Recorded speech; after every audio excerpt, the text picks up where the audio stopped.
오늘은 톨스토이의 단편 소설 두 노인을 읽어드리겠습니다. 톨스토이의 두 노인은 인간의 믿음과 자비, 그리고 신앙의 실천을 주제로 한 작품입니다. 이야기에서는 두 노인의 순례를 통해 인간 본성의 선함과 신앙의 진정한 의미를 탐구합니다. 종교를 믿지 않는 사람도 인생을 살아가는 교훈을 얻을 수 있는 소설입니다. 그럼 지금부터 이야기를 시작하겠습니다. 두 노인이 성도 예루살렘으로 순례를 떠났다. 하나는 부자 농부로 예핌 따라스이치 세변요프라는 이름이고, 하나는 그다지 돈이 없는 엘리세이 보도로프라는 사나이였다. 예핌은 고지식한 농부로 보드카도 마시지 않고 담배도 피우지 않았으며 코담배조차 쓰지 않았다. 태어난 이후 욕을 한 적도 없고 매사에 엄격하고 야무진 성미였다. 예핌은 2번이나 마을의 반장을 지냈으나 2번 다 일 꽃배기가의 어김도 없이 자기가 맡은 일을 해냈다. 식구는 여간 많지 않아 2 아들 외에 벌써 장가든 손자까지 있는 형편인데 그래도 모두가 같이 살고 있었다. 얼핏 보기만 해도 건강한 사나이임을 알 수 있다. 커다란 턱수염을 기르고 지금 70살이 되었는데도 등도 구부러지지 않고 이제야 수염에 흰서리가 내리기 시작한 정도였다.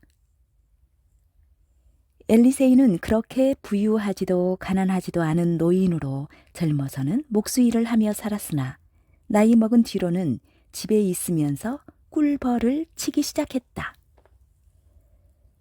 큰아들은 멀리 벌이를 하러 떠나 집에 없었고 둘째 아들이 집에서 일하고 있었다.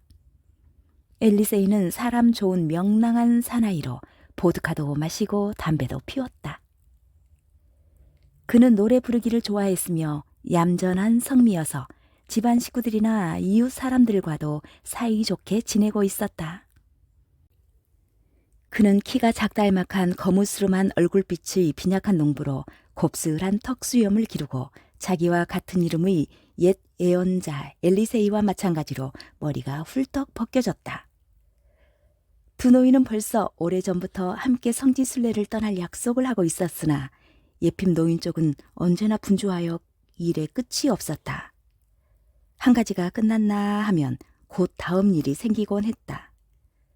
손자의 혼인잔치가 끝났나 했더니 막내 아들이 군대에서 돌아왔다. 그런가 하면 이번에는 새로 집을 지어야 하는 모양이었다. 어느 축제일에 두 노인은 우연히 만나 통나무 위에 나란히 걸터 앉았다. 엘리세이가 말했다.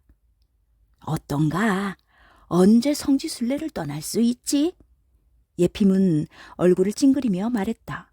아니, 조금만 더 기다려줘야겠소.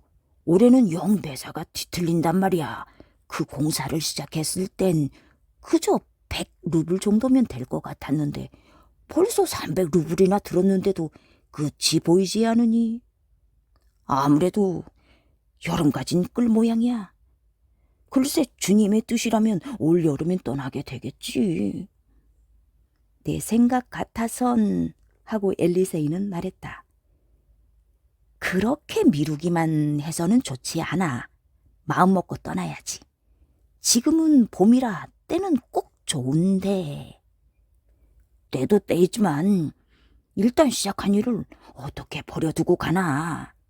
아니 그래, 자네 집엔 그렇게 일을 맡길 사람이 없나? 에잉, 아들이 다 알아서 할 게 아닌가? 뭘 알아서 하겠나? 큰아들 놈이라고 어디 믿음직스러워야지 엉뚱한 짓을 해놓을 게 뻔해. 그렇지 않아. 우리는 어차피 죽을 텐데.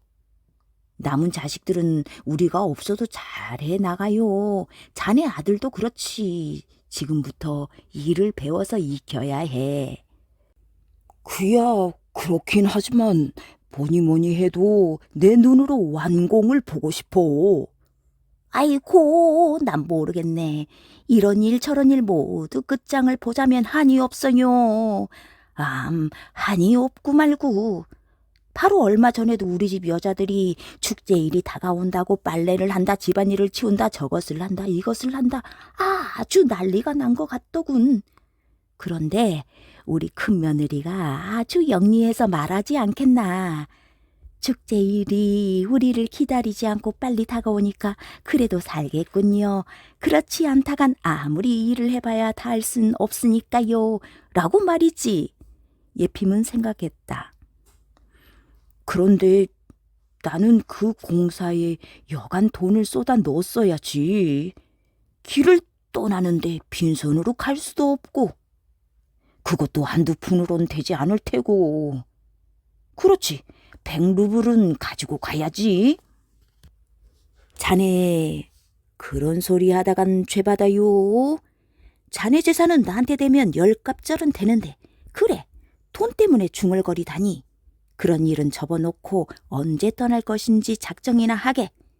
내게는 돈이 없지만 그래도 떠난다면야 마련하지 못하겠나. 예핌 노인도 씩 웃으며 말했다. 이야, 대단한 부자로군. 어디서 어떻게 마련할 건가?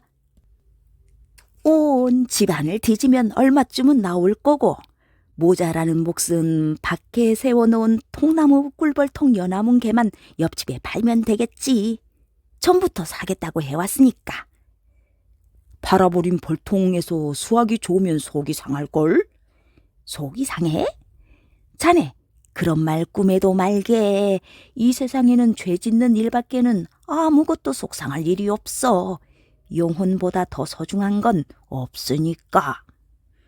그야 물론 그렇지만 역시 집안일이 정돈돼 있지 않으면 아무래도 마음이 편안하지 않거든. 그보다도 영혼의 일이 질서가 잡히지 않으면 더 편안치 않을걸. 어떻든 약속한 거니까 떠나지. 정말 떠나자니까. 이렇게 하여 엘리세이는 친구를 설복시켰다. 예핌은 밤새도록 생각한 끝에 이튿날 아침 엘리세이에게로 와서 그럼 떠나세. 과연 자네 말대로 인간이 사는 것도 죽는 것도 주님의 뜻이니 아직 살아서 기운이 있는 동안에 가기는 꼭 가야겠어. 하고 말했다. 그로부터 일주일 후 두 노인은 준비를 마쳤다. 예핌의 집에는 돈이 많았으므로 100루블을 여비로 마련하고 200루블은 늙은 자기 아내에게 맡겼다. 엘리세이도 준비가 갖춰졌다. 바깥에 늘어놓은 통나무 꿀통 중에서 10개를 옆집 주인에게 팔아 넘기고 거기서 생겨나는 애벌도 붙여서 건네기로 약속했다. 그리하여 70루블이라는 돈이 마련되었다. 나머지 30루블은 온 집안 구석구석을 뒤지고 식구들에게 조금씩 받았다. 그의 늙은 아내도 죽을 때 쓰려고 모아두었던 돈을 모두 털어서 내놓고 며느리도 자기 돈을 내놓았다. 예핌 따라 스위치는 뒷일을 모조리 아들에게 맡겼다. 어디서 얼마만큼의 건초를 벤다든지 걸음은 어디로 운반한다든지 공사는 어떻게 완공시키며 지붕은 어떤 모양으로 올린다든지 하여간 한 가지도 빠뜨리지 않고 지시했다. 그런데 엘리세이 쪽은 아내에게 팔아넘긴 통나무 꿀통에서 깐 애벌은 따로 모았다가 조금도 어김없이 옆집 주인에게 건네주라고 분부했을 뿐 가사에 대해서는 한마디도 지시하지 않았다. 이 일을 어떻게 하면 되나 하는 건 그 당사자가 되면 저절로 알게 되므로 너희들이 주인이니까 각자 자기들 좋을 대로 하면 된다는 속셈이었다. 두 노인은 준비를 모두 마쳤다. 식구들은 과자를 굽고 자루를 만들고 새 각반을 마름질하고 새로 농부화를 만들었다. 노인들은 가라신을 남학신도 마련해 가지고 마침내 떠났다.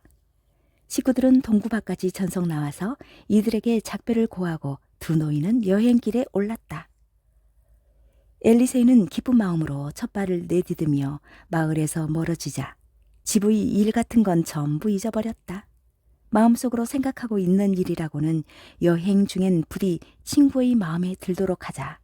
누구에게나 언짢은 말 같은 것은 삼가하며 무사히 만족한 마음으로 목적지에 도착하고 또 무사히 집으로 돌아오자는 것뿐이었다.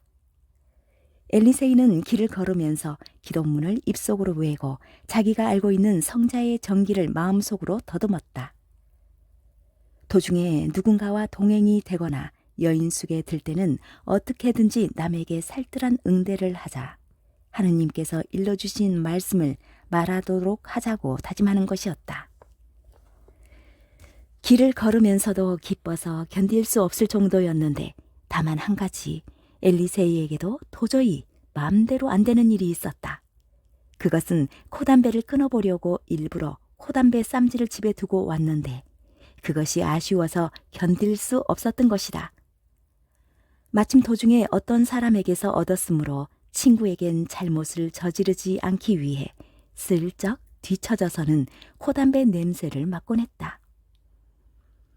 예핌 따라스이치도 기분이 좋은 듯 기운차게 걸어갔다. 나쁜 짓은 하나도 하지 않고 쓸데없는 말은 한마디도 짓거리지 않았다. 그러나 마음이 편안치 않았다. 집 걱정이 한시도 머리를 떠나지 않는 것이었다. 늘 집에서는 어떻게들 하고 있을까 그것만 생각했다. 뭔가 아들에게 일러줄 것을 잊어버리지는 않았을까? 아들은 자기가 말한 대로 하고 있을까? 도중에 남이 감자를 심거나 거름을 운반하는 것을 보면 집에서도 역시 아들이 저렇게 하고 있을까 하고 걱정되는 것이었다. 그만 당장이라도 돌아가서 모든 것을 자기 손으로 해버리고 싶은 충동이 일어나는 것이었다. 두 노인은 5주일 동안 계속해서 걸었으므로 집에서 가지고 온 목피, 구두도 다 떨어져 이제 새 신을 사야 하게 되었을 무렵에 소러시아로 들어갔다. 집을 떠나니 잠자는데도 식사도 전부가 돈이 들었는데 소러시아로 접어들니 모두 다투어 두 노인을 자기 집으로 끌고 가려고 했다. 잠을 재우고 식사를 대접하고서도 돈을 받지 않을 뿐더러 도중에서 먹으라고 자루 속에 빵이랑 과자를 넣어주는 형편이었다. 이렇게 두 노인은 홀가분하게 700베르스다의 길을 걸어 흉년이 든 고장에 당도했다. 거기서는 잠을 재워주고 방값은 받지 않았으나 먹을 것은 아무것도 주지 않았다. 빵은 아무 때서도 주지 않을 뿐 아니라 어떤 곳에서는 돈을 내어도 빵을 살 수 없는 때도 있었다. 사람들의 이야기를 들으니 지난해 곡식이 하나도 연글지 않았다고 한다. 부자도 먹을 것이 없어 가진 물건들을 모두 팔아버리고 중류 생활을 하던 자는 빈털터리가 되었으며 가난뱅이는 다른 지방으로 가든가 동량을 나서든가 아니면 마을에서 그럭저럭 하루하루 지내고 있는 형편이었다. 겨울 동안은 밀기울과 명아주로 끼니를 이었다고 했다. 어느 날 두 노인은 작은 마을에 들어가 빵을 15근가량 사고 하룻밤을 잔 다음 동이 트기 전에 길을 떠났다. 뜨거워지기 전에 조금이라도 더 걸으려는 것이었다. 10베르스타쯤 걸어가 어느 개울가에 당도하였다. 거기 다리를 펴고 앉아 찻잔에 물을 떠서 빵을 축여가며 먹은 다음 나막신을 갈아 신었다. 이렇게 앉아서 한참 쉬는 동안에 엘리세이가 담배 쌈지를 꺼냈다. 예핌이 그것을 보고 머리를 가로저었다. 왜 그런 좋지 못한 버릇을 고치지 못하나? 엘리세이는 어쩔 수 없다는 듯 손을 내저으며 나는 죄에 빠졌어. 도저히 고칠 수 없어. 하고 대답했다. 두 사람은 일어나 다시 앞길을 재촉했다. 거기서 다시 10베르스타쯤 걸어가니 커다란 마을이 앞을 가로막았다. 그 마을을 완전히 통과했을 때는 벌써 볕이 여간 뜨거워지는 것이 아니었다. 엘리세이는 너무나 지쳐 잠시 쉬고 물도 한 그릇 마시고 싶었으나 예핌은 걸음을 멈추려 하지 않았다. 예핌은 빨리 걸었기 때문에 엘리세이는 그 뒤를 따라가기조차 어려웠다. 물을 좀 마셨으면 좋겠는데. 마시지 그래. 난 괜찮아. 엘리세이는 걸음을 멈추고 예핌에게 이렇게 말했다. 그럼 날 기다리지 말게나. 나는 잠깐 저 농가에 들어가서 물을 얻어 마신 다음 곧 뒤따라갈 테니까. 그래, 알았어.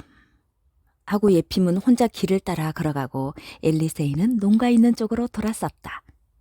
엘리세이가 농가에 다가가 보니 석회칠을 한 자그마한 집이었다.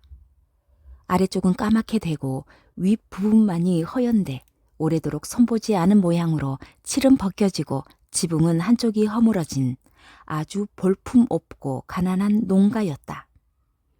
집의 입구가 뒷문 쪽에 붙어 있어 엘리세이는 뒷문으로 들어갔는데 집을 둘러보니 담장 밑에 사나이가 들어 누워 있었다. 마르고 턱수염도 없으며 루바슈가 자락은 소로시아식으로 바지 속에 넣고 있었다. 짐작컨대 이 사나이는 시원한 그늘을 찾아 누워 있었던 모양이나 지금은 그곳에 볕이 내리쬐고 있었다. 그런데 사나이는 누워 있긴 했지만 잠들어 있는 것 같지는 않았다. 엘리세이는 물을 좀 마실 수 없느냐고 말을 걸었으나 사나이는 대답도 하지 않았다. 앓고 있거나 아니면 꽤 무뚝뚝한 사나이인 모양이군 하고 생각하고 엘리세이는 문께로 다가갔다. 그러자 집 안에서 어린아이의 우는 소리가 들려왔다. 엘리세이는 문의 고리새를 덜컹덜컹 소리나게 하면서 실례합니다 라고 인사했으나 안에서는 대답이 없었다.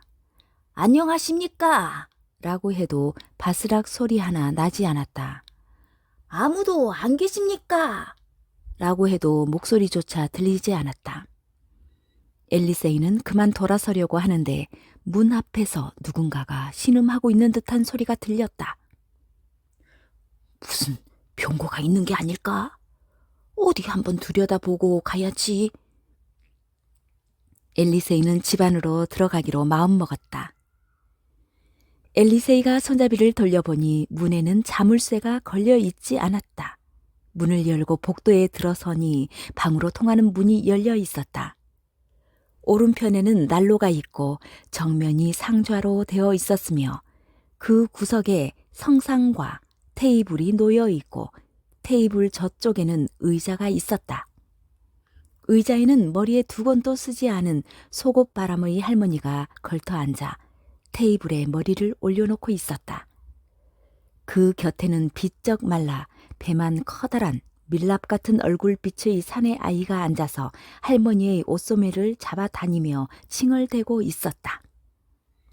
엘리세이는 그 방에 발을 들여놓았는데 방 안에서는 숨이 막힐 듯한 고약한 냄새가 나는 것이었다. 보니까 페치카 저쪽 마룻바닥 위에는 한 여자가 쓰러져 있는 것이 아닌가.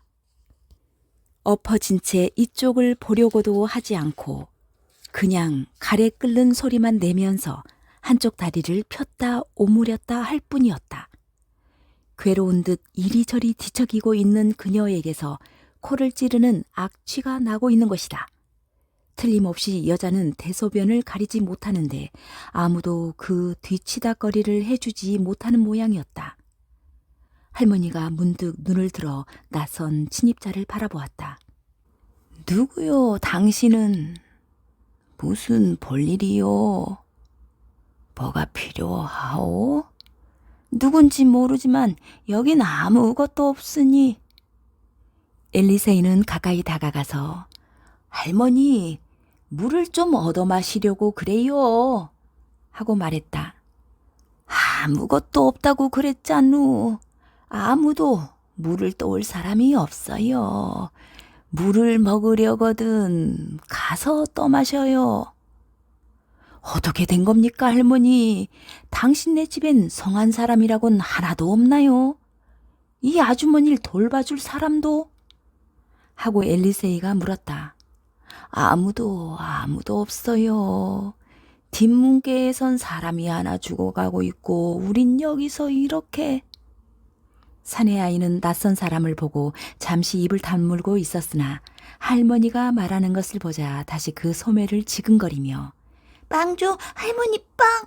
하면서 또다시 울기 시작했다. 엘리세이가 할머니에게 다시 물으려고 했을 때 밖에 있던 사나이가 안으로 비틀거리며 들어왔다.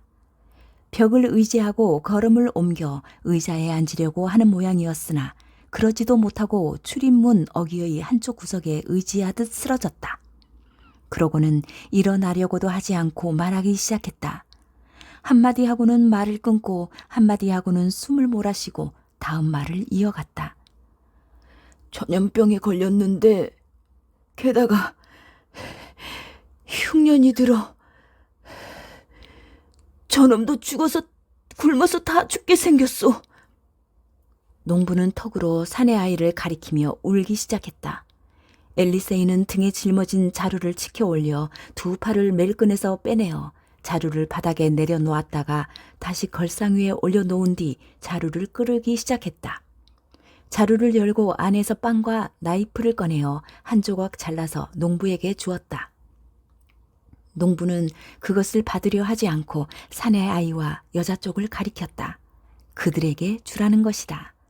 앨리세이는 사내 아이에게 그 빵을 주었다. 사내 아이는 빵 냄새를 맡자 몸을 뻗쳐 두 손으로 빵을 움켜쥐더니 입과 코를 거기 쳐박고 먹기 시작했다. 그러자 페치카 구석에서 계집아이가 기어나와 물끄러미 빵을 바라보았다. 앨리세이는 그 아이에게도 한 조각 주었다. 그리고 한 조각을 잘라 할머니에게도 주었다. 할머니는 그것을 받아들자 우물우물 먹기 시작했다. 물을 한 그릇 떠왔으면 좋겠는데 모두가 목이 탈 텐데 내가 어젠가 오늘인가 물을 뜨러 갔었는데 다 오기도 전에 쓰러져 버렸지. 물통이 거기 있긴 할 텐데 혹시 누가 가져갔다면 모르지만. 앨리세이는 우물이 어디 있는가를 물어보았다. 할머니가 가르쳐준 대로 갔더니 물통이 있었다. 그래서 물을 떠다 그 집 식구들에게 먹였다. 아이들과 할머니는 물을 마셔가며 빵을 먹었으나 남자는 입에 대려고 하지 않았다. 영 위가 말을 듣지 않아서 라고 했다. 여자는 아예 일어나려고도 하지 않고 전혀 정신을 차리지 못한 채 그냥 나무 침대 위에서 몸부림칠 뿐이었다. 앨리세이는 가게에 가서 옥수수와 소금, 밀가루, 버터를 사왔다. 그리고 도끼를 찾아 장작을 패어 페치카에 불을 지폈다. 계집아이가 거들었다. 이리하여 엘리세이는 수프와 보리죽을 만들어 온 식구에게 먹였다. 수프와 보리죽은 주인 남자도 먹고 할머니도 먹었다. 사내 아이와 계집아이는 그릇 바닥까지 싹싹 핥아먹고 서로 껴안은 채 잠들어 버렸다. 농부와 할머니는 왜 이렇게 되었는지를 이야기했다. 우리는 원래 그다지 넉넉한 살림살이도 아니었는데다 지난해는 추수한 것이 아무것도 없어 이번 기근이 든 가을부터는 내내 전에 남았던 곡식을 털어 먹었습지요. 마침내 더 찾아 먹을 게 없자 이웃 사람들과 친절한 분들의 신세를 지게 되었습니다. 처음엔 물론 구워주기도 했지만 차차로 거절하게 되었습죠. 어떤 사람은 구워주고 싶은 마음은 태산 같지만 아무것도 없으니 할 수 없다고 하더군요. 또 이쪽도 한두 번이 아니어서 매번 손을 벌리기가 여간 민망스럽지 않았습니다. 이 사람 저 사람에게 돈과 밀가루와 빵을 온통 구워 썼으니 말입니다. 농부는 말을 계속했다. 나는 일을 찾아 돌아다녔으나 일이 없었습니다. 모두가 입에 풀칠하기 위해 일을 찾아다니는 형편이니 어쩌다 하루 일하면 그 다음 이틀은 일을 찾아 굶은 채로 헤매지 않으면 안 되었습니다. 그래서 할머니와 계집아이가 이웃 마을로 동냥하러 다니게 되었는데 누구도 빵이 없으니까 어디 먹을 것을 얻을 수가 있어야지요. 그래도 굶어 죽지 않을 정도로 입에 풀칠은 했습죠. 그래서 이럭저럭 햇벌이가 날 때까지 연명해 가겠다고 생각했던 것인데 글쎄 이 봄부터는 전혀 동냥을 주는 집이 없게 된 데다 이렇게 열병까지 퍼지지 않겠습니까? 형편은 더욱 심해져서 하루 먹으면 이틀은 굶어야 했지요. 마침내 풀까지 뜯어먹게 되었는데 그 풀 때문인지 아니면 무슨 다른 이유가 있었는지 아내가 병으로 쓰러졌습니다. 아내는 알아 눕게 되었지만 내겐 아무런 힘이 없으니 암담한 형편입니다. 농부는 이렇게 말했다. 할머니가 입을 열었다. 나 혼자 정신없이 돌아다니는 터인데 아무리 열심히 돌아다녀 보아도 누가 먹을 것을 주어야 말이죠. 그만 지치고 근력도 빠져서 주저앉아 버렸어요. 손녀딸도 몸이 잔뜩 약해진 데다가 이제 겁까지 잔뜩 집어먹고 근처엔 심부름을 보내도 가려고 하질 않는군요. 구석에 처박혀서 꼼짝도 않고 있어요. 엊그제 이웃집 아주머니가 무슨 볼일인지 왔다가 모두 굶어서 쓰러져 있는 것을 보더니 깜짝 놀라 돌아서서 나가버리지 않겠어요. 그 아주머니도 남편은 도망쳐 없고 어린 아이들하고 굶주리는 판이니 그럴 만도 하죠. 그래서 이렇게 드러누워 천주님의 부르심을 기다리고 있었습니다. 두 사람의 이야기를 들은 엘리세이는 그날로 친구를 따라가야 한다는 생각을 버리고 그 집에 머물렀다. 이튿날 아침 일어나자마자 엘리세이는 마치 자기가 이 집의 주인이라도 된 듯이 서둘러 일하기 시작했다. 할머니와 둘이서 가죽을 반죽하고 패치가에 불을 지피고 계집아이와 함께 쓸만한 물건을 찾아보려고 근처를 돌아다녔다. 저건 어떨까, 이건 어떨까 하고 생각하며 찾아보았으나 아무것도 없었다. 모조리 먹을 것과 바꾸어 버린 것이었다. 입을 옷가지도 없는 형편이다. 그래서 엘리세이는 꼭 있어야 할 물건을 마련하기 시작했다. 손수 만들기도 하고 밖에 나가서 사오기도 했다. 이렇게 하여 엘리세이는 하루를 보내고 이틀이 지나 사흘을 묵었다.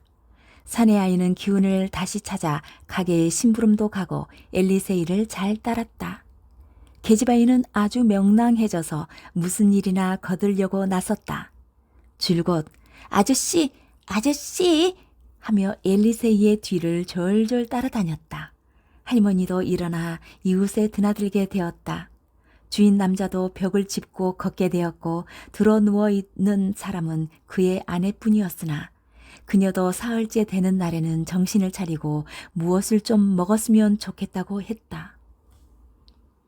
아니, 이렇게 오래 묵으려고는 생각지도 않았는데 그만 떠나야지 하고 엘리세이는 생각했다. 나흘째 되는 날은 바로 축일 전날이었다. 엘리세이는 그래서 그 집 식구들과 다 같이 전야를 축하하고 축제일 선물로 무엇을 좀 사준 다음 저녁 때는 떠나야지 하고 혼자 마음속으로 생각했다.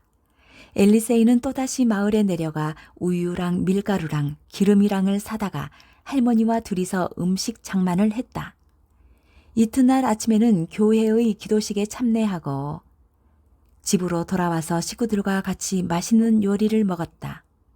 이날은 그 집 여자도 일어나 집안에서 천천히 거닐었다. 남편은 수염을 다듬고 깨끗한 루바슈가를 입고 마을에서도 부자 소리를 듣는 집주인을 찾아갔다.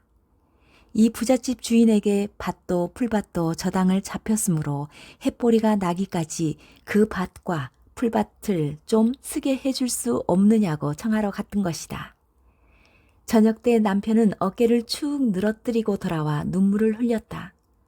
부잣집 주인이 인정사정도 없이 돈을 갖고 오라고 했다는 것이다. 거기서 엘리세이는 다시 생각에 잠겨 중얼거렸다. 이 사람들은 장차 어떻게 살아가야 할까? 다른 사람들은 멀거니 앉아 있어야만 한다. 풀밭이 저당 잡혀 있으니 쌀보리가 익으면 남들은 추수를 하게 되는데 이 사람들은 아무런 낙도 없다. 밭은 부잣집에 팔았다고 그랬으니까 내가 가버리면 이 사람들은 전처럼 또 길에서 헤매야 한다. 엘리세이는 생각이 여러 갈래로 흩어져 그날 저녁 때도 출발을 못하고 이튿날 아침까지 미루게 되었다. 마당에 나가 기도를 마친 다음 잠을 자려고 들어 누웠으나 좀처럼 잠이 오지 않았다. 그 까닭은 돈을 많이 써버리고 시간도 너무 오래 지체하였으므로 그만 출발해야 하는데 차마 이 집 사람들이 가엾어 떠날 수 없기 때문이었다. 모든 사람을 도울 수는 없지. 처음에는 물이나 길어다 주고 빵이나 한 조각씩 먹일 셈이었는데 그것이 이렇게까지 돼버렸으니 이제 와서는 풀밭이랑 밭을 찾아주지 않으면 안 되게 되었다. 밭을 찾아주고 나면 다음에는 아이들에게 우유를 먹이도록 젖소도 사주어야 되겠고 주인 남자에게는 보리단을 운반할 말도 주어야 되지 않겠나. 야, 엘리세이, 너 아주 감빡 말려든 모양이구나. 이를 벌려놓고는 도대체 뭐가 뭔지 모르게 된 모양이군. 엘리세이는 일어나 베개로 삼았던 긴 외투를 더듬어 담배 쌈지를 꺼내고 담배를 한 줌 쥐어 머릿속을 개운하게 하려고 했으나 어찌된 일인지 아무리 생각에 생각을 거듭해도 이렇다 할 묘책이 떠오르지 않았다. 출발하지 않으면 안 되었으나 이 사람들이 가엾어서 그럴 수가 없으니 어쩔 도리가 없었다. 다시 긴 외투를 둘둘 말아 베개로 삼고 벌렁 들어 누워 있는 동안 어느 사이엔가 닭이 울고 이윽고 깊은 잠에 빠져들었다. 그때 갑자기 누가 부르는 것 같은 기분이 들었다. 그래서 살펴보니 출발할 채비를 한 자기가 등에는 자루를 짊어지고 손에는 지팡이를 들고서 문을 나서려는 참이었다. 문은 활짝 열려져 있었으므로 그냥 걸어서 나가기만 하면 되었던 것이다. 문을 빠져나가려고 하는데 이쪽 울타리에 자루가 걸렸다. 그것을 떼려고 하자 저쪽 울타리에 각반이 걸려 다 풀어지게 되었다. 그것을 떼어 다시 감으려고 내려다보니 이게 웬일인가? 이건 울타리에 걸린 것이 아니었다. 계집아이가 붙잡고 아저씨, 빵 좀 주세요 하고 아우성치고 있는 것이 아닌가. 발을 보니 사내 아이가 각반을 움켜쥐고 있었고 창문으로는 할머니와 주인 남자가 이쪽을 바라보고 있었다. 엘리세이는 잠이 깨어 혼잣말을 했다. 내일은 밭과 풀밭을 도로 사주자. 그리고 말도 사고 햇보리가 나기까지 먹을 밀가루도 아이들에게 우유를 먹일 젖소도 사줘야겠다. 그렇지 않으면 일껏 바다를 건너서 하나님을 찾아간다고 해도 자기 안에 있는 하나님을 잃어버리게 된다. 어려운 사람을 도와야지. 그리고는 엘리세이는 아침까지 단잠을 잤다. 아침 일찍 잠이 깨자 곧 부자 농가를 찾아가서 밭을 도로 사고 풀밭 대금도 치렀다. 집으로 돌아가는 길에 낫을 사가지고 갔다. 주인 남자는 풀밭에 풀을 베도록 내보내고 자기는 마을 농가를 돌아다니다가 주막집 주인이 수레를 붙여서 판다는 말 이야기를 듣고 값을 흥정하여 샀다. 밀가루도 한 부대 사서 짐수레에 실은 다음 이번에는 젖소를 사러 갔다. 걸어가는 동안 두 사람의 소러시아 여인들의 뒤를 따르게 되었다. 이 여인들은 걸으면서 열심히 이야기를 주고받고 있었다. 소러시아어로 말하고 있었으나 엘리세이는 그것을 알아들을 수 있었다. 그녀들은 엘리세이 이야기를 하는 것이 아닌가. 하긴 처음에는 어떤 사람인지 전혀 몰랐다는 거예요. 그냥 순례자라고 생각했대요. 물을 얻어 마시러 들어왔다가 그대로 눌러 앉아 버렸다는군요. 글쎄 오늘도 나는 이 눈으로 보았지만 주막집에서 짐수레하고 말을 샀어요. 요즘 세상에 그런 사람이 다 있으니 우리 거기 가서 구경하지 않을래요? 엘리세이는 여자들이 자기를 칭찬하고 있다는 것을 알고는 젖소 사는 것을 포기하고 주막으로 돌아가 말값을 치렀다. 말에 수레를 맨 다음 밀가루를 싣고 집으로 돌아왔다. 문 앞에 당조하자 말을 세우고 마차에서 내렸다. 식구들은 말을 보고 깜짝 놀랐다. 아무래도 자기들을 위해서 말을 산 모양이다라고 짐작은 했으나 그것을 입 밖에 내어 말할 수는 없었다. 주인 남자는 문을 열면서 아니 이 말은 도대체 어떻게 된 겁니까? 하고 물었다. 샀어. 마침 싼 걸 만났기에 말이지. 오늘 하룻밤 잘 먹도록 풀을 좀 넣어주게. 그리고 이 자루 좀 끌어내려 주겠나? 주인 남자는 말을 풀고 밀가루 부대를 광에다 갖다 놓고 풀을 한아름 베어다가 말 구유에 넣어 주었다. 이윽고 모두들 잠자리에 들었다. 엘리세이는 집 밖에서 자기로 했다. 벌써 저녁 전에 자기의 행囊은 밖에다 내다 놓았다. 모두 잠들어 버리자 엘리세이는 자기의 자루를 짊어지고 나막신을 신고 긴 외투를 걸친 다음 에핌의 뒤를 쫓아 나섰다. 엘리세이가 오베르스다쯤 갔을 때 날이 밝았다. 엘리세이는 나무 밑에 앉아 자루의 뚜껑을 열고 돈을 세어보았다. 17루블 20꽃배이가가 남아 있었다. 아니, 이 돈으로는 바다를 건너서 긴 여행을 할 수 없다. 주님을 위한답시고 공연히 구걸하다 자칫 죄나 지으면 큰일 아닌가. 에핌 영감이 가서 내 대신 촛불을 밝혀줄 테지. 나는 아무래도 죽기 전에는 성지순례를 못할 모양이군. 하지만 감사하게도 주님께서는 모든 것을 굽어 살피시는 분이니까 이것도 용서해 주실 것이 틀림없어. 엘리세이는 일어나서 자루를 짊어지고 가던 길을 되돌아섰다.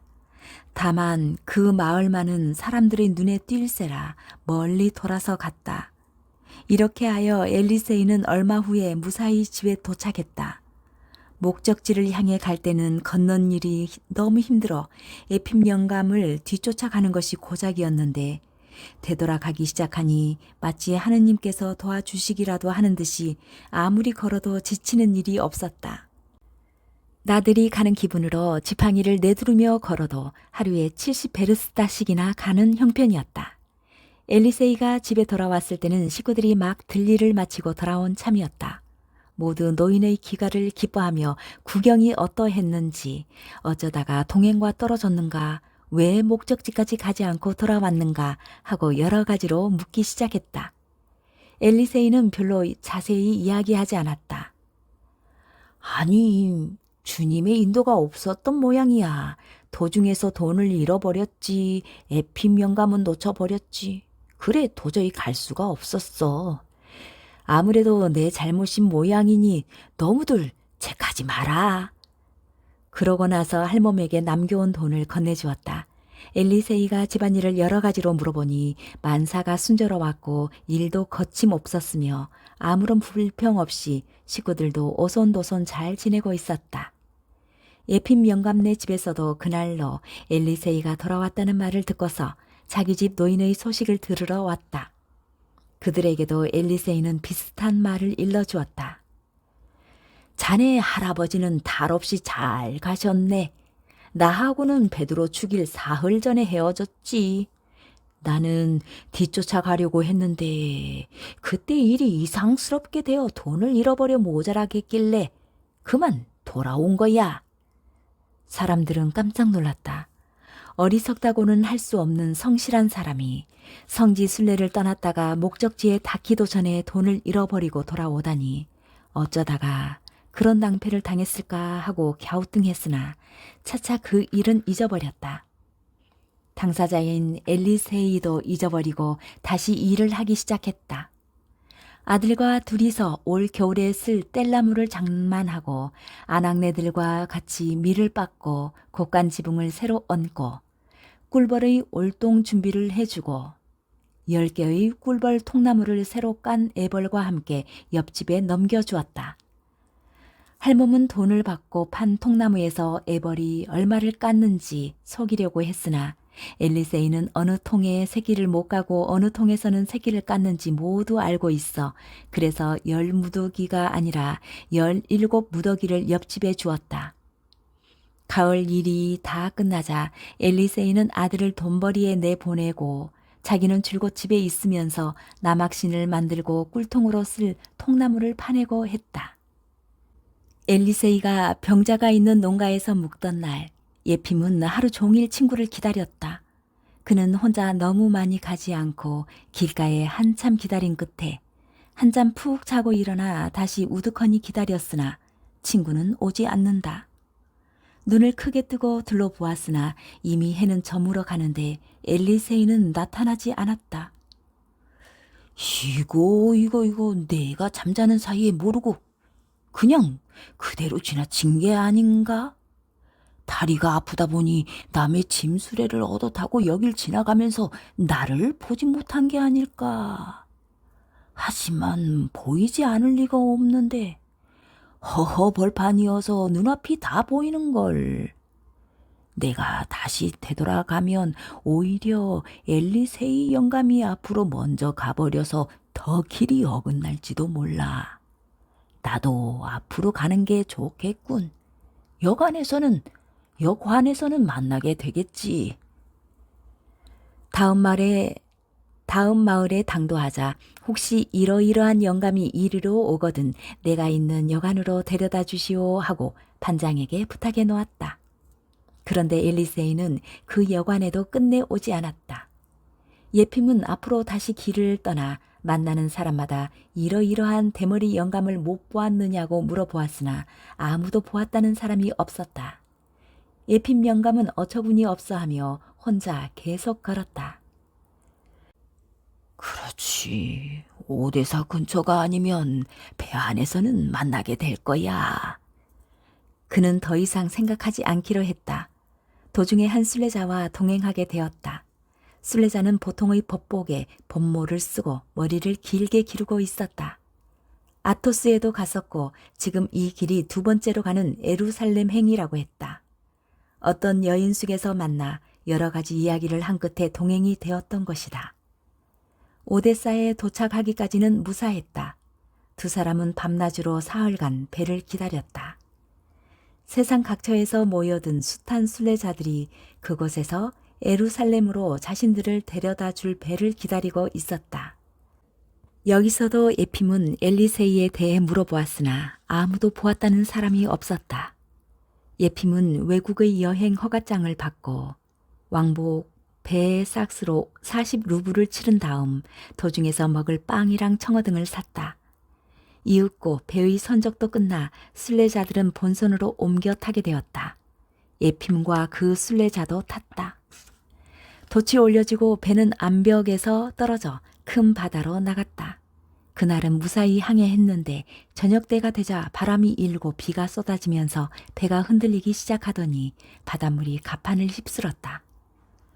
배 안은 수렁거리고 여자들 중에는 큰 소리로 울부짖는 사람도 있었으며 남자도 겁이 많은 사람은 안전한 장소를 찾아 배 안을 우왕좌왕하는 것이었다. 예핌도 겁이 나지 않는 것은 아니었으나 그것을 겉으로 드러내어 내색하지는 않았다. 배에 오르자 곧 담보푸의 농부들과 같이 마루 바닥에 앉아 있었는데 앉은 그 자세 그대로 그날 밤과 다음 날 하루 종일 앉아 있었다. 오로지 자기 자루만 열심히 붙잡고 있었을 뿐 말 한마디 하지 않았다. 사흘째가 되자 겨우 바람이 자고 닷새째에 콘스탄티노플에 도착했다.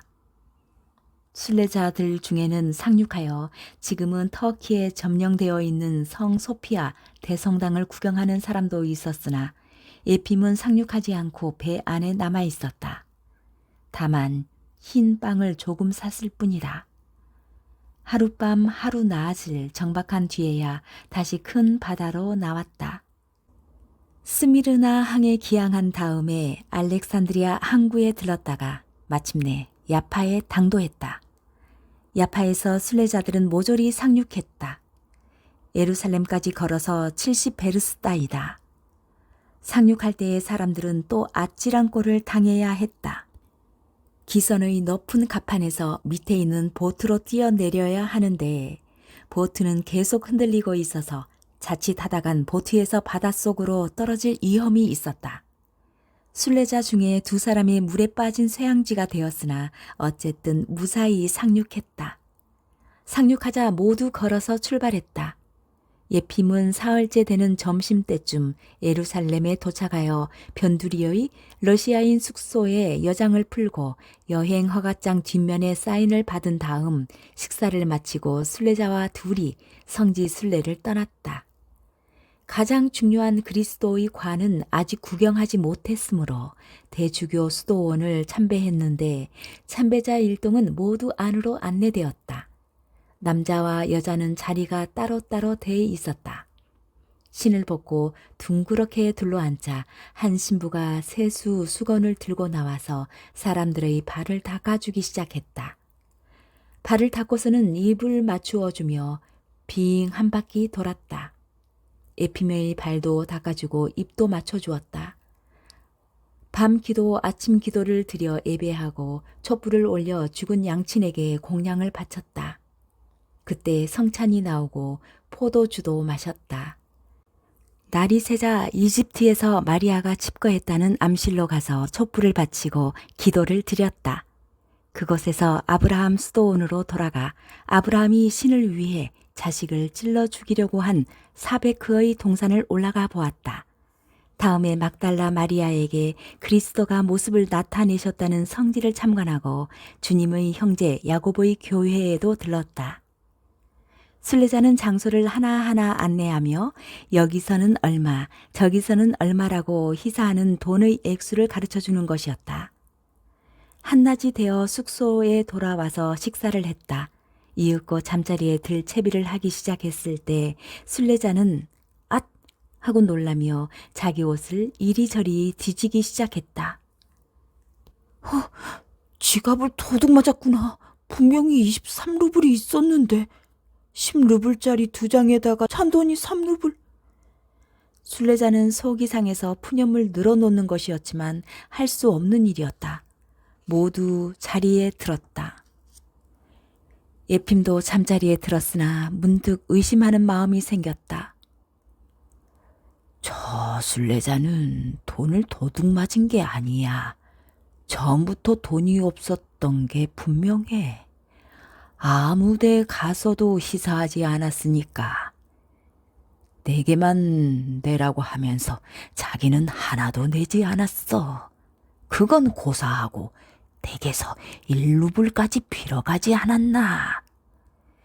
에핌은 그렇게 생각하는 자기를 스스로 꾸짖었다. 내가 왜 사람을 의심하는지 모르겠군.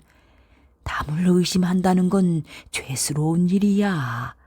이런 쓸데없는 생각은 다시는 하지 말아야지. 겨우 마음을 가라앉혔다고 생각하자 다시 순례자가 돈에만 눈독을 들이고 있는 점이랑 지갑을 도둑 맞았다고 허풍스럽게 떠들어대던 모습이 머리에 떠오르는 것이었다. 아니, 정말로 돈은 없었어. 사람들 눈을 속이기 위해 연극을 꾸몄지. 저녁 때 사람들은 일어나서 부활 대성당에서 거행되는 기도식에 참배하러 갔다. 그곳은 그리스도의 관이 있는 곳이다. 순례자는 에핌 곁을 떠나지 않고 졸졸 따라다녔다. 성당에 도착했다. 순례하는 사람들은 러시아인 외에 그리스인, 아르메니아인, 터키인, 시리아인, 세계 각처에서 모여든 사람이다. 에핌 영감도 다른 사람들과 같이 성문으로 들어갔다. 한 신부가 안내역을 맡고 있었다. 터키 군인이 파수보는 곁을 지나 그리스도를 십자가에 내려 기름을 칠했다는 9개의 큰 촛대가 점화된 곳으로 안내하였다. 신부는 하나하나 설명하여 보여주는 것이다. 에핌은 거기서도 촛불을 바쳤다. 그 다음 안내 신부는 오른쪽 층계를 올라가 못 박혔던 십자가가 세워졌었다는 골고다로 에핌을 안내하였으므로 에핌은 거기서 잠시 기도를 드렸다. 그리고 에핌은 대지가 지옥까지 갈라진 자리를 구경하고 다음으로 그리스도의 손발에 못이 박혀졌다는 장소, 그 다음에 그리스도의 피가 아담의 뼈에 뿌려졌다는 아담의 관을 보았다. 그리고 또 그리스도가 가시관을 쓸 때에 걸터 앉았다는 돌과 그리스도가 채찍질 할 때 묶이었던 기둥도 보았다. 그 다음에 에핌은 그리스도의 발에 채워졌었다는 2개의 구멍 뚫린 돌도 구경했다. 안내 신부는 그 밖의 다른 것도 보여주려고 했으나 다른 사람들이 앞길을 재촉했으므로 그리스도의 관이 있는 동굴 쪽으로 따라갔다. 거기서는 다른 종파의 의식이 끝나고 러시아 종교의 기도식이 시작되고 있었다. 예핌은 어떻게든 순례자와 헤어지려고 했다. 자꾸만 죄스러운 의혹이 치솟았기 때문이다. 그러나 순례자는 잠시도 예핌의 곁을 떠나려 하지 않고 그리스도 관 앞에서의 기도식에도 같이 참여했다. 두 사람은 되도록 관 가까이 섰으면 좋겠다고 생각했으나 때는 이미 늦었다. 숱한 군중이 운집하여 앞으로 나가지도 뒤로 물러서지도 못할 형편이다. 예핌은 가만히 서서 앞을 바라보며 기도드렸었는데 때때로 지갑은 무사한가 하고 더듬어 보는 것이었다. 예핌의 마음은 두 갈래로 갈라지고 있었다. 한편으로는 순례자가 자기를 속이고 있다고 생각했고 또 한편으로는 만약 정말로 도둑을 맞은 것이라면 제발 자기는 그런 꼴을 당하지 말았으면 하고 생각하는 것이었다. 예핌은 이렇게 서서 기도드리면서 주님의 관이 놓인 회당 앞쪽에 36개의 성화가 타고 있는 곳을 바라보고 있었다. 예핌이 꼼짝도 않고 서서 사람들의 머리 너머로 바라보고 있으려니까 신기한 일이 있었다. 성화가 타고 있는 등경 바로 앞자리에 값싼 농부의 작업용 외투를 걸친 자그마한 노인이 보이는 것이 아닌가. 그 노인은 머리가 훌떡 벗겨진 것이 엘리세이 보도로프를 꼭 닮았다. 아니, 엘리세이와 꼭 같잖아. 하지만 엘리세이일 리가 없어. 저 영감이 나보다 먼저 당도할 리가 없지. 앞에 기선은 일주일 먼저 떠나다니까. 저 친구가 나를 앞질렀을 리가 없어. 그리고 우리가 다툰 배도 없었어. 나는 순례자들을 하나하나 죄다 살펴보았으니까. 그는 생각하는 것이었다. 예핌이 그런 생각을 하고 있는 동안 자그마한 노인은 기도를 하기 시작했고 3번 머리를 조아렸다. 한 번은 정면의 신의에 대해서 하고 다음에 좌우에 있는 러시아 정교 사람들을 향해 절했던 것이다. 노인이 오른쪽으로 얼굴을 돌렸을 때 예핌은 또렷이 그 얼굴을 분간해 냈다. 역시 그렇다. 엘리세이임이 틀림없었다. 거무스름하고 곱슬곱슬한 턱수염, 서리가 내리기 시작한 구렛나루, 게다가 눈썹도 눈도 코도 하나에서 10까지 바로 엘리세이이다. 자신의 친구 엘리세이, 보도로프임에 틀림없었다. 친구를 찾아냈으므로 예핌은 좋아서 어쩔 줄 몰랐으나 어떻게 엘리세이가 자기보다 먼저 도착했는지 이상해서 견딜 수가 없었다. 이 사람 보도로프 어떻게 잘도 앞으로 나갔네 그려. 아마도 누군가 그럴 만한 사람과 친해져서 안내를 받았겠지. 가만히 있자. 나가는 출구에서 저 영감을 붙잡고 법복의 순례자를 따돌린 다음 이제 저 친구와 같이 다녀야겠군. 그렇게 되면 나도 앞쪽으로 갈 수 있을지 몰라. 그는 이렇게 생각했다. 그래서 혹시라도 엘리세이를 놓치면 큰일이라고 예핌은 자꾸 그쪽으로 시선을 돌렸다. 이윽고 기도식도 끝나 군중이 술렁거리기 시작하고 십자가의 입맞춤이 시작되어 밀고 당기고 하다가 예핌은 옆으로 밀려가 버렸다. 예핌은 잘못하다간 지갑을 도둑 맞을지 모른다는 걱정이 갑자기 치솟았다. 예핌은 한쪽 손으로 열심히 지갑을 더듬어 잡고 조금이라도 덜 붐비는 자리로 나가려고 사람들을 해치기 시작했다. 간신히 덜 혼잡한 곳으로 빠져나와 그 근처를 마구 돌아다니며 엘리세이를 찾았다. 그 대성당 안의 이쪽 저쪽 암실에서 세계 도처에서 온 사람들을 많이 만났다. 바로 그 자리에서 도시락을 먹고 마실 것을 마시며 책을 읽는 사람도 있었다. 그런데 엘리세이는 어디에도 없었다. 예핌은 숙소로 돌아가 보았으나 거기에도 친구는 없었다.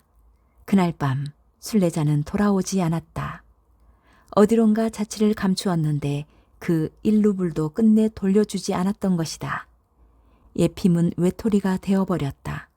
이튿날 예핌은 다시 그리스도의 관을 배례하려고 담보푸에서 온 노인과 같이 갔다. 배 안에서 동행이 되었던 사람이었다.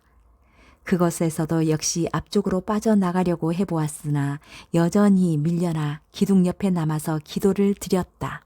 문득 앞을 바라보니 또 제일 앞 성화 아래의 그리스도 관 옆에 엘리세이가 서 있었다.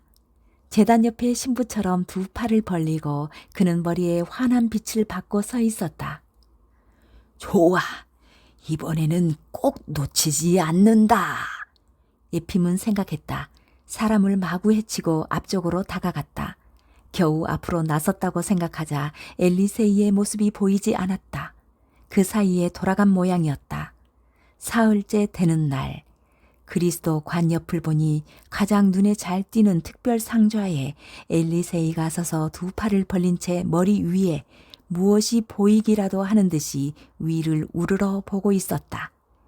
이번에도 머리는 환한 빛을 받고서였다. 됐어! 하고 에핌은 생각했다. 이번에야말로 내가 놓치나 봐라. 출구에 가 서 있자. 거기라면 어긋날 리가 없지. 에핌은 밖에 나가 언제까지나 우두커니 서 있었다. 반나절을 지키고 서 있었으나 흩어지는 군중 속에 엘리세이의 모습은 보이지 않았다. 에핌은 예루살렘 6주간 묵으면서 베들레헴에도 베다니에도 요단강에도 그 밖의 여러 곳을 가보았다. 그리고 그리스도 관 옆에서 새 루바숫가에 도장을 받기도 하고 요단강의 물을 조그만 병에 담기도 하고 예루살렘의 흙을 간수하고 성화가 타고 있던 초를 얻기도 하고 8군데서 연미사의 이름을 써놓고 하느라고 돈을 모조리 써버리고 간신히 집으로 돌아갈 여비만 남겼다. 거기서 예핌은 기로에 올랐다. 야파에 당도하자 기선을 타고 오데사에까지 와서 그 다음부터는 걸어서 집을 향했다. 예핌은 혼자서 가던 길을 걸어 되돌아왔다. 집이 가까이 와짐에 따라 또다시 집에서는 자기가 집을 비운 사이에 어떻게 살고들 있는지 걱정이 되기 시작했다. 1년이나 지났으니 퍽 달라졌겠지. 한 집안을 살만하게 만드는 데는 평생이 걸리지만 재산을 없애려면 눈 깜짝할 사이거든. 내가 없는 동안 아들놈은 어떻게 집안일을 처리했을까? 봄에 농사일은 시작했을까? 소와 말은 겨울을 무사히 넘겼을까? 새로 지은 집은 내 지시대로 완공을 보았을까? 그는 이렇게 여러 가지 일들을 생각하는 것이었다. 이윽고 예핌은 지난해에 엘리세이와 헤어진 마을 근처에 이르렀다. 그 근처 사람들은 몰라볼 만큼 달라져 있었다. 그때는 형편없이 곤란을 받고 있던 사람들이 지금은 모두가 아무런 불편 없이 살아가고 있었다. 밭의 곡식도 풍성했다. 사람들은 모두 넉넉한 살림살이를 하며 이전의 어려웠던 일은 잊어버리고 있는 것이었다. 저녁 때 엘리세이가 물을 마시러 들어간 그 마을에 이르렀다. 마을에 발을 들여놓기가 바쁘게 흰 루바슈가를 입은 소녀가 어떤 집에서 뛰어나왔다. 아저씨, 아저씨, 우리 집에 들러가세요. 예핌은 그냥 지나치려고 했으나 소녀는 옷자락을 붙잡고 마구 집 쪽으로 끌면서 생글거린다. 입구 층계에 사내 아이를 데리고 여자가 나와 서서 역시 손짓해 부르는 것이다. 아저씨, 들르셔서 저녁 잡수시고 가세요. 주무셔도 좋아요. 그래서 예핌은 안으로 들어갔다. 들어왔으니 엘리세이 영감의 일을 물어볼까?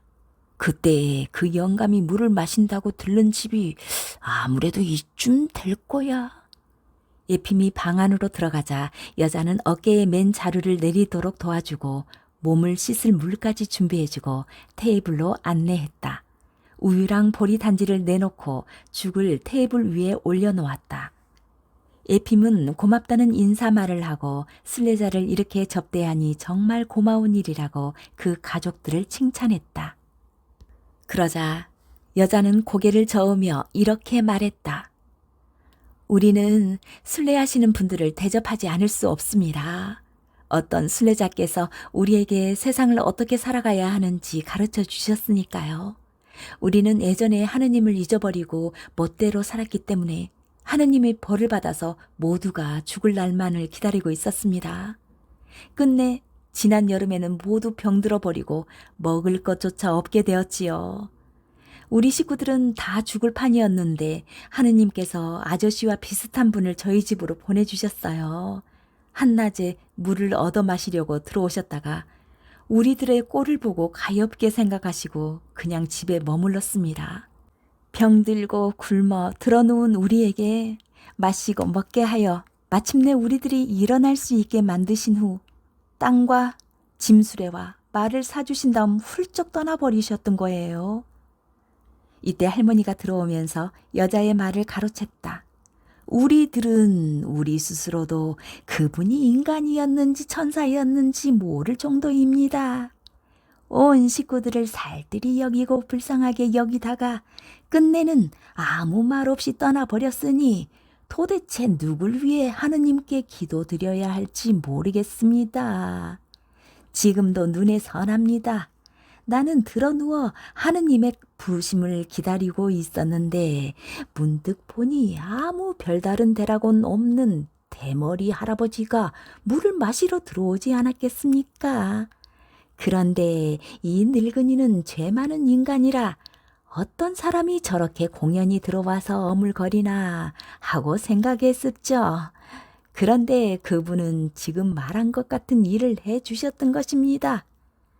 우리들의 몰골을 보자 두 말 없이 등에 짊어졌던 자루를 내려서 자 여기에요. 바로 여기다 놓고 끓으지 않겠습니까? 소녀도 말 참견을 했다. 아니 할머니도 처음에는 방 한가운데에 자루를 내려놓았다가 다시 걸상 위에 올려놨는데? 이렇게 식구들은 서로 말을 가로채면서 그 사나이가 한 말이랑 한 일들을 모두 들려줬다.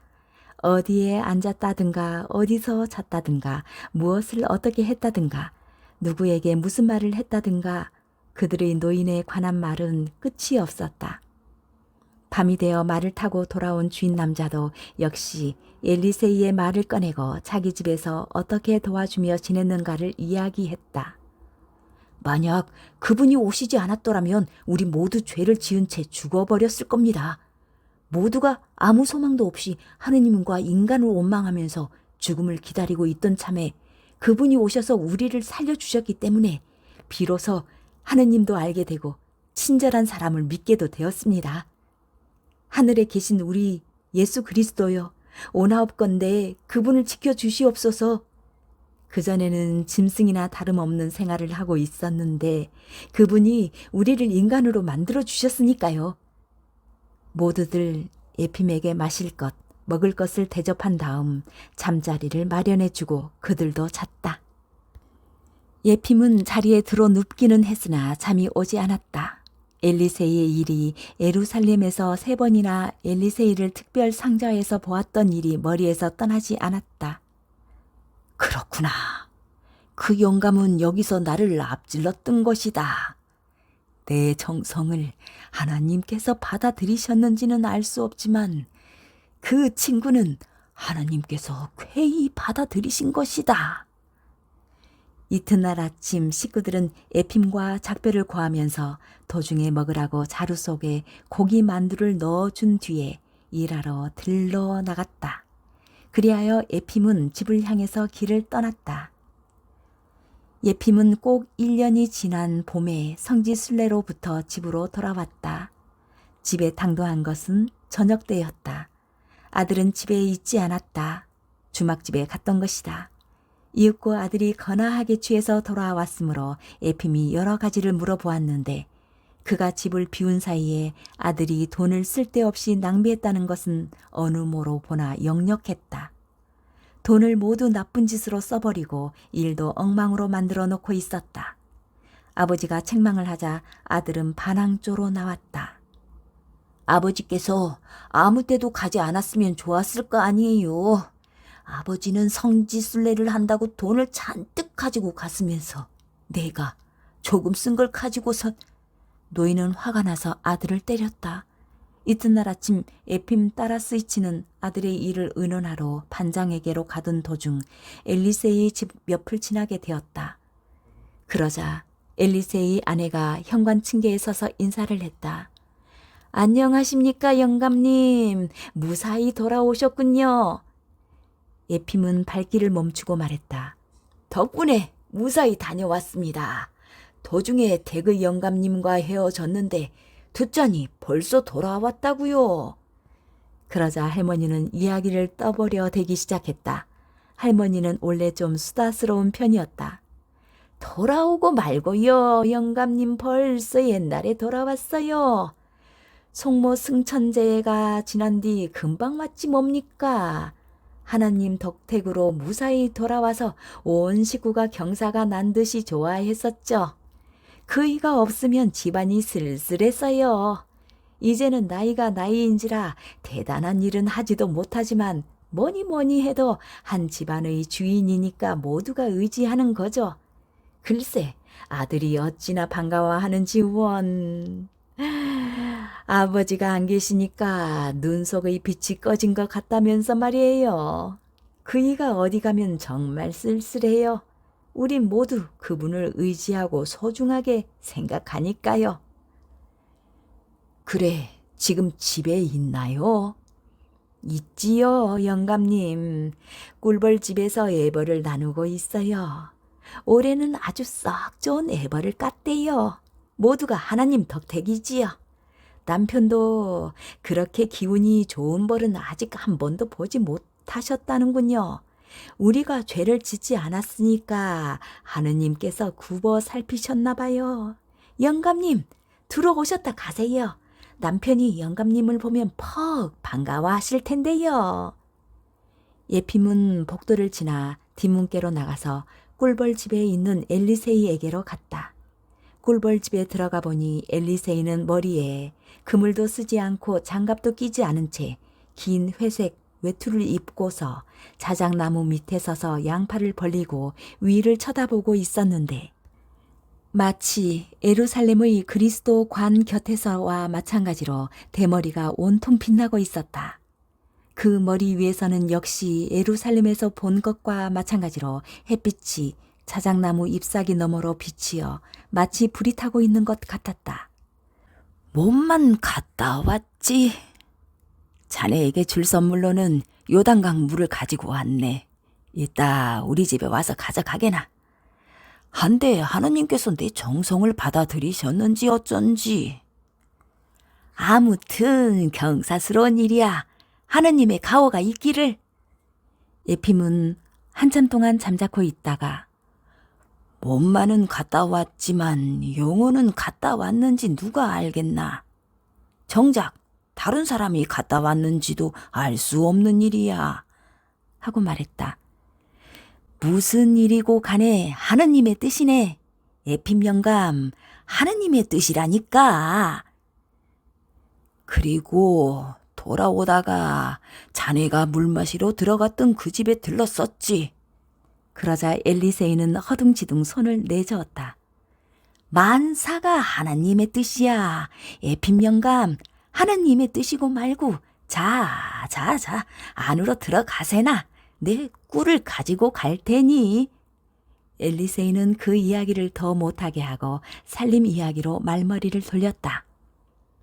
예핌은 훅 한숨을 내쉬고 그 농가 식구들의 이야기도 예루살렘에서 보았던 이야기도 하지 않았다. 그는 깨달았던 것이다. 그것은 이 세상에서는 한 사람 한 사람이 죽는 날까지 자기의 의무를 사랑과 선행으로 다하지 않으면 안 된다는 것이 바로 주님의 분부시라는 것이었다. 지금까지 이야기를 들어주셔서 감사합니다. 댓글에 의견을 남겨주세요. 그리고 좋아요, 공유, 구독하는 것을 잊지 마세요. 다음 작품에서 뵙겠습니다.